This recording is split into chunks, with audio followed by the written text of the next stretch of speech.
Good morning बच्चों। आज हम लोग इतिहास विषय में अध्याय 4 भारत का प्रथम स्वतंत्रता संग्राम इसके आगे का पढ़ेंगे। पिछले 3 वीडियो में हमने इस पाठ को पढ़ा था और भारत के किस किस भाग में जो है स्वतंत्रता संग्राम प्रारंभ हो चुका था, किन किन लोगों ने स्वतंत्रता संग्राम में भाग लिया, उनकी क्या भूमिका थी, ये सारी चीजें हम लोग इस पाठ में पढ़े थे और देखे थे कि झांसी के जो मृत राजा थे उनको उनका जो दत्तक पुत्र था उसको डलहौजी ने उत्तराधिकारी मानने से इनकार कर दिया था। उसी प्रकार 1851 में पेशवा बाजीराव की जब मृत्यु हो जाती है, इसके बाद जो उसके जो दत्तक पुत्र थे नाना साहब पेशवा को जो मिलने वाला पेंशन था उसको अंग्रेजों ने बंद कर दिया था। अवध का जो नवाब था वाजिद अली, उस पर कुशासन का आरोप लगाकर उसके राज्य को छीन लिया गया था। अंग्रेजों की नई जो लगान व्यवस्था थी जिससे जमींदार और भूमि स्वामी की शक्ति जो है धीरे धीरे समाप्त होने लगी थी। इस प्रकार से जो अंग्रेजों के खिलाफ जो विद्रोह हो रहा था, यही सब कारण थे कि यहाँ पर के जो राजा थे वो भी उनके विद्रोह में खड़े हो गए थे और जो साथ में जमींदार और जो भूमि के स्वामी यानी कि किसान थे वो भी उनका विद्रोह करने लगे थे। और जिसके परिणाम स्वरूप क्या हो रहा था कि किसान और दस्तकार की हालत जो है धीरे धीरे बहुत ज्यादा खराब होती जा रही थी, क्योंकि जो किसान थे उनसे बहुत ज्यादा लगान वसूला जाता था और लगान नहीं देने की स्थिति में उनको जमींदारों से कर्ज लेना पड़ता था और कर्ज ना चुका पाने की स्थिति में उनको अपनी जमीनें बेचनी पड़ती थी और बेचनी पड़ती थी तो इससे उनकी हालत जो है बहुत ज्यादा खराब हो गई, क्योंकि उनकी जीविका का कोई साधन नहीं रहता है। तो इससे किसान और दस्तकार जो है उनकी हालत जो है खराब होती जा रही थी और भारतीयों की जो नागरिक और सैनिक सेवाओं जो थी उनकी उपेक्षा की जा रही थी, ये भी एक कारण था। और भारत में जैसे कि सामाजिक और धार्मिक सुधार का जो कार्य यहाँ के जो शिक्षित वर्ग यानी कि जो सामाजिक बुराइयों को दूर करने का जो विचार था भारतीय शिक्षित वर्ग ने अंग्रेजों को दिया था और अंग्रेजों ने इसके लिए जो कानून बनाया उस समाज में जो भी मतलब कि जो भी कानून बनाया इन परंपराओं को हटाने के लिए, तो जो समाज के जो रूढ़िवादी वर्ग थे उन्होंने इनका भारी विरोध किया। साथ में यहाँ पर जैसे कि किसान जो बेरोजगार हो गए थे, दस्तकार जो है वो बेरोजगार हो गए थे। बेरोजगारी का मतलब उनकी आय का कोई साधन नहीं था।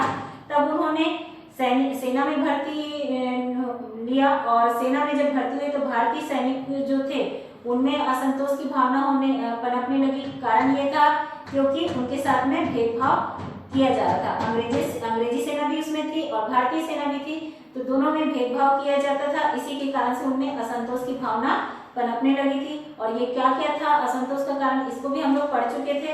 अब इसके बाद में आता है असंतोष का दावानल। जब असंतोष की भावना पनपने लगी तो लोग जो है उनका विरोध भी करने लगे थे। इसमें एक मंगल पांडे नामक एक सैनिक था जो कि चर्बी लगे कारतूस को चलाने से मना कर देता है, क्योंकि क्या करना पड़ता है, जैसे चर्बी लगा जो कारतूस होता है उसको क्या करते हैं दांतों से पहले काटना पड़ता था। तो इससे क्या होता था उनकी धार्मिक भावनाओं को ठेस पहुंचती थी और जब अंग्रेज अधिकारी द्वारा उसको चलाने के लिए मजबूर किया गया तब मंगल पांडे ने ह्यूसन नामक जो अंग्रेज अधिकारी था उसकी हत्या कर देता है और हत्या करने के बाद में उसे गिरफ्तार कर लिया जाता है। और उसके बाद में इसी प्रकार से असंतोष की भावना जो है पनपने लगी थी और इसका विद्रोह जो है कई भागों में होने लगा था। विद्रोह के कई केंद्र भी बने और उन केंद्रों का नेतृत्व करने वाले भी बहुत से राजा भी हुए। इसमें छत्तीसगढ़ भी शामिल है, जिसमें छत्तीसगढ़ में भी विद्रोह था और छत्तीसगढ़ में जो विद्रोह का नेतृत्व कर रहा था वो हनुमान सिंह और वीरनारायण सिंह थे, जिन्होंने अंग्रेजों के विरोध में विद्रोह किया था। उसके बाद में अब हम देखते हैं छत्तीसगढ़ में विप्लव। रायपुर जिले के बलौदा बाजार के पास सोनाखान नामक स्थान था। सोनाखान हमारे अभी वर्तमान में भी रायपुर जो जिला है वहां पर बलौदा बाजार के पास में सोनाखान नामक स्थान है। वीरनारायण सिंह वहां के जमींदार थे। वे अपने जनहित कार्यों के फलस्वरूप लोकप्रिय थे और वे लोगों के हित के लिए इतने अच्छे अच्छे कार्य करते थे जिसके कारण से वे लोगों में बहुत प्रिय हो चुके थे। सन 1856 ईस्वी में सोनाखान में भयंकर अकाल पड़ा। 1856 में क्या हुआ था कि अकाल पड़ गया और अकाल के कारण से लोग जो है अन्न के अभाव में भूख से मरने लगे थे। लोगों की जीवन रक्षा के लिए वीर नारायण सिंह ने क्या किया था कि एक व्यापारी जो था जिसने अपने गोदाम में बहुत सारे अनाज भरकर रखे हुए थे, वहां के अनाज को मतलब गोदाम का जो अनाज था उसको जनता में बंटवा दिया। और जनता में बंटवाने के बाद में जो व्यापारी था उसने इसकी शिकायत जो है अंग्रेज अधिकारी से कर दी, और अंग्रेज अधिकारी ने फिर क्या किया कि वीर नारायण सिंह को गिरफ्तार कर लिया। वीर नारायण सिंह को गिरफ्तार करने के बाद में रायपुर के जेल में उनको बंद कर दिया गया।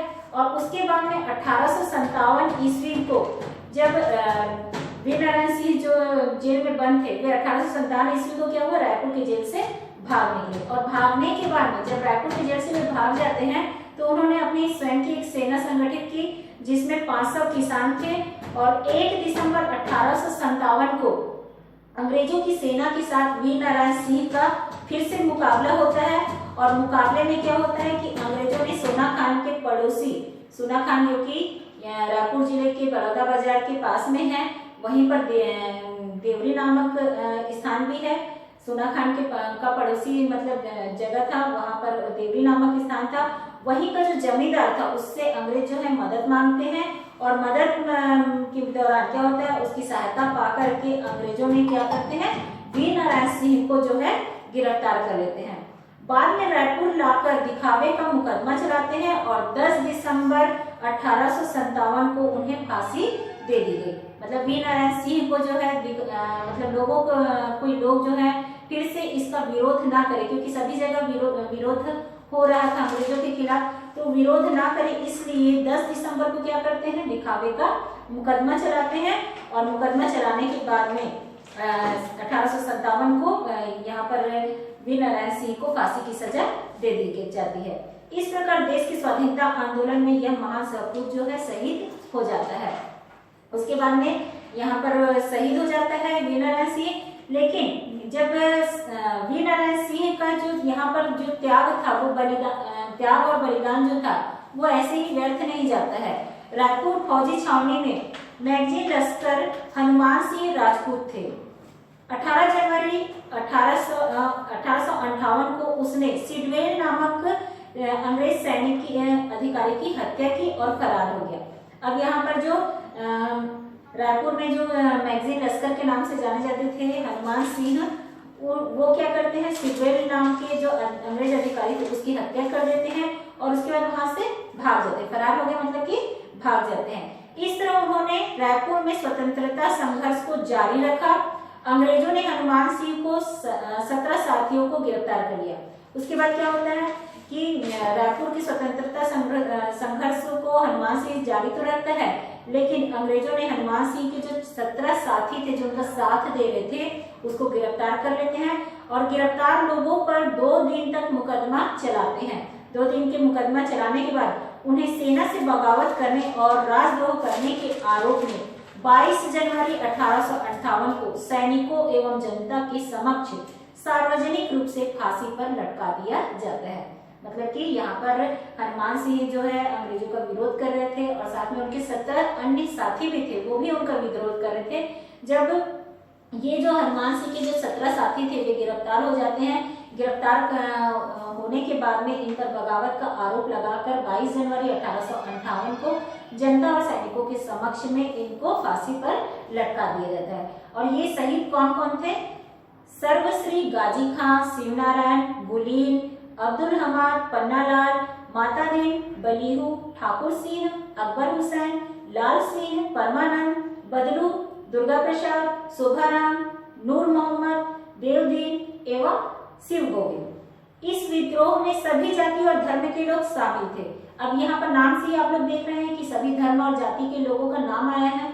तो ये जो विद्रोह हो रहा था उस समय भारत में कोई जाति धर्म को नहीं देखा जा रहा था। सब लोग मिलजुल करके अंग्रेजों के खिलाफ जो है विद्रोह में उठ खड़े हुए थे। इससे प्रमाणित होता है कि इस अंचल में राष्ट्रीय हित की भावना सर्वोपरि थी। मतलब कि छत्तीसगढ़ में जो थी छत्तीसगढ़ में जो है राष्ट्रीय हित की भावना जो है सर्वोपरि थी। इसके बाद देखते हैं आंदोलन की असफलता। 1857 में आंदोलन तो हो रहा था, लेकिन यह आंदोलन जो है असफल रहा। इसका क्या कारण था? इसकी असफलता के क्या कारण थे? इसकी असफलता के कारण को देखते हैं। सन 1857 ईस्वी का विद्रोह भारत के व्यापक भूभाग में हुआ, भारत के बहुत बड़े भूभाग में हुआ, किंतु अंग्रेजों की सत्ता का अंत करने में सफल नहीं हो सका। इसके कई कारण थे। 1857 में भारत के बड़े भूभाग में यह आंदोलन तो हो रहा था, अंग्रेजों के खिलाफ जो है भारतवासी जो है उठ तो खड़े हुए थे, परंतु उसकी अंग्रेजों की सत्ता का अंत वे नहीं कर पाए थे। इसके कई कारण थे, क्योंकि इसके कई कारण थे। उन कारणों में था विद्रोहियों के बीच केंद्रीय नेतृत्व का अभाव था, मतलब उनके पास में कोई केंद्र नहीं था और जो भी नेतृत्व करने वाले थे उनका अभाव था। सभी जो है मिलजुल करके संगठन बना करके नहीं कार्य कर रहे थे। विद्रोहियों के पास में पर्याप्त मात्रा में हथियार नहीं थे। हम जब युद्ध करते हैं तो हमारे युद्ध करने के लिए हमारे पास हथियार होना आवश्यक है, तो उनके पास में उस समय हथियार नहीं थे। इस समय के जो शिक्षित वर्ग एवं अधिकांश रजवाड़े जो थे वो विद्रोह में शामिल नहीं हुए थे। यह विद्रोह भारतीयों के लिए प्रेरणादायक सिद्ध हुआ। इससे भारतीय जनता में राष्ट्रीयता एवं चेतना का संचार हुआ। साथ ही अंग्रेजी शासन को भी गहरा धक्का पहुंचा। और ये जो विद्रोह था, जो मतलब यहाँ पर ये विद्रोह की असफलता के कारण तो बता रहा है, साथ में ये जो विद्रोह था वो सीमित क्षेत्र में हुआ। भारत के व्यापक भूभाग में तो हुआ था, लेकिन अलग अलग समय में अलग अलग क्षेत्रों में भी हो रहा था, जिसके कारण से ये विद्रोह जो है असफल रहा। इस विद्रोह से यह स्पष्ट हो गया कि भारतीयों के मन में ब्रिटिश सत्ता के प्रति व्यापक असंतोष की भावना है। लोगों के मन में यह भाव पैदा हो गया कि उनका देश कंपनी शासन के हाथों में सुरक्षित नहीं है। अब लोगों को यह विश्वास भी हो गया था कि अंग्रेजों के हाथ में जो भारत की जो सत्ता है, भारत जो है यहाँ पर उसकी शासन व्यवस्था जो है उसके हाथों में सुरक्षित नहीं है। निसंदेह यह भारतीयों का एक देशभक्तिपूर्ण परंतु असंगठित विद्रोह था, क्योंकि कोई भी अगर मानो संगठन नहीं रहेगा, लोग अगर एक अकेला व्यक्ति जो है 10 व्यक्तियों का मुकाबला नहीं कर सकता। वैसे ही अंग्रेजों की बहुत बड़ी सेना थी और उतनी बड़ी सेना का सामना जो है संगठित रूप में ही किया जा सकता था, जबकि भारत में उस समय जो सेना थी वह असंगठित थी और जिसका भय अंग्रेजों को सदैव सताता था। मतलब किस चीज का सताता था? जो भारतीयों की देशभक्तिपूर्ण ये जो विद्रोह था, इस समय सामने आया कि ये भारतीयों का एक देशभक्तिपूर्ण परंतु असंगठित विद्रोह था, जिसका भय जो है अंग्रेजों को सदैव सता रहा था। इसके फलस्वरूप भारतीय राजनीति में राष्ट्रवाद का विकास हुआ। ठीक है, इसके बाद हम लोग देखते हैं 1858 का भारत सरकार अधिनियम। अब देखो 1857 में जो है विद्रोह जो अलग अलग क्षेत्रों में असंगठित रूप से हो रहा था, और इसके बाद में आता है 1858 का भारत सरकार अधिनियम। ये 1858 का अधिनियम क्या था, इसको हम देखते हैं। तो 1858 का अधिनियम को देखते हैं।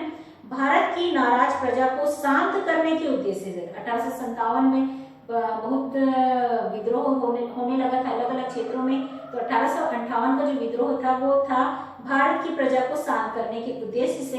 इंग्लैंड की जो महारानी थी विक्टोरिया, उसने 1 नवंबर 1858 को एक घोषणा पत्र जारी किया, जिसमें कंपनी का शासन समाप्त कर, क्योंकि अभी तक क्या हो रहा था, कंपनी जो है भारत पर शासन कर रही थी और जिसके कारण से पूरी भारतवासी जो थे उन पर असंतोष की भावना जो है पनपने लगी थी और उनको लगने लगा था कि कंपनी के हाथों में भारत की जो शासन व्यवस्था है वो सुरक्षित नहीं है। इसलिए यहाँ पर एक घोषणा पत्र जारी किया गया महारानी विक्टोरिया के द्वारा, और उसमें कहा गया कि कंपनी का शासन समाप्त कर भारत का जो शासन है सीधे इंग्लैंड की संसद के द्वारा संचालित की जाएगी। भारतीय जनता के धार्मिक एवं सामाजिक पहलुओं के प्रति हस्तक्षेप की नीति अपनाएगी। अब देखिए हम लोग जैसे कि उसमें देखे थे कि सेना में असंतोष की भावना थी, उसमें क्या तिलक लगाना, दाढ़ी रखना, बहुत सारे जो पारंपरिक कार्य थे उस पर प्रतिबंध लगाया जा रहा था। तो इसमें जो इंग्लैंड की संसद के द्वारा ये बताया गया कि भारतीय जनता के जो धार्मिक और सामाजिक पहलू थे उसमें अंग्रेजों का कोई भी हस्तक्षेप नहीं होगा। प्राचीन परंपराओं का संरक्षण एवं सम्मान का आश्वासन दिया गया, यानी कि भारत की जो भी प्राचीन परंपराएं थी उसका सम्मान किया जाएगा कंपनी के द्वारा, और उस सम्मान करने के साथ साथ में उन परंपराओं का संरक्षण भी किया जाएगा, इसका आश्वासन जो है कंपनी के द्वारा दिया गया। सैद्धांतिक रूप से रानी विक्टोरिया का घोषणा पत्र बहुत महत्वपूर्ण था। ये जो घोषणा पत्र था भारतीयों के दृष्टि से देखा जाए तो ये बहुत महत्वपूर्ण था। अब गवर्नर जनरल वायसराय कहा जाने लगा। गवर्नर जनरल जो है आज के समय में, जैसे कि गवर्नर जनरल हम लोग कहते हैं ना, वो वायसराय कहा जाने लगा। और जो ब्रिटिश सम्राट के प्रतिनिधि के रूप में भारत का प्रमुख प्रशासक होता था। यानी कि जो गवर्नर जनरल जो वायसराय कहा जाने लगा, यानी कि जिस समय ये 1858 का जो अधिनियम जो है भारत में जब लागू किया गया था, उसी समय जो गवर्नर जनरल था वो वायसराय कहा जाने लगा। और वायसराय कहा जाने लगा उसके साथ साथ ये वायसराय जो था वो ब्रिटिश सम्राट के प्रतिनिधि के रूप में भारत का प्रमुख प्रशासक होता था। ठीक है, तो यहाँ पर हमने आज इस पाठ के जरिए से हमने जाना कि किस प्रकार से हमारे भारत में अंग्रेज जो है शासन कर रहे थे और भारतवासियों में किस प्रकार से असंतोष की भावना पनपने लगी और उन्होंने किस प्रकार से अंग्रेजों के खिलाफ विद्रोह किया और उसके लिए उठ खड़े हुए। तो यहाँ पर ये पाठ जो है आज समाप्त होता है।